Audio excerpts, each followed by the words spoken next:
দীর্ঘ ৫০ বছরেরও বেশি সময় ধরে পানির উপর ভাসমানভাবে ফসল ও চারা উৎপাদন করে অবাক করে দিয়েছেন এ অঞ্চলের কৃষকরা। পানি দিলে কি হবে একটু বলেন তো এই বিষয়ে। পানি দিলে চারাটা তো ভালো থাকে, সকালবেলা নিষিদ্ধ বাংলা থাকলে শিশির পরে না, শিশির এই শিশিরটা কাটতে গেলে চারাটা ভালো থাকে। ও, এই শিশির মানে দূর করার জন্য আপনি পানি দিচ্ছেন? আর চারা পাতায় তো এমনি একটু পানি দেওয়া লাগে, বড় না হলে তো বড় হয় না। আচ্ছা, এটা কি চারা? এটা লাউ চারা। লাউ চারা।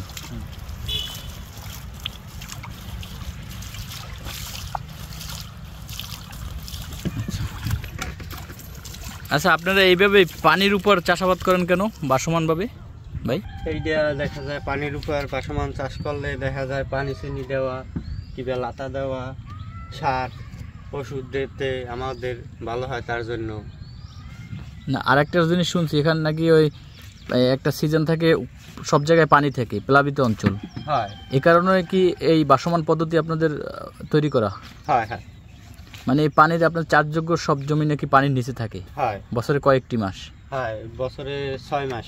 6 মাস পানির নিচে থাকে। জি, এই জন্য আপনারা এই পদ্ধতিটা আবিষ্কার করছেন নাকি? হ্যাঁ। আচ্ছা আচ্ছা।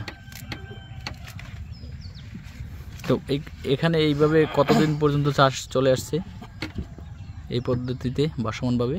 প্রায় 60-70 বছর ধরে। 60-70 বছর ধরে? জি।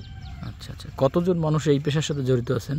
এই পেশার সাথে জড়িত আছি প্রায় 30-40 জন। 30-40টা ফ্যামিলি? জি।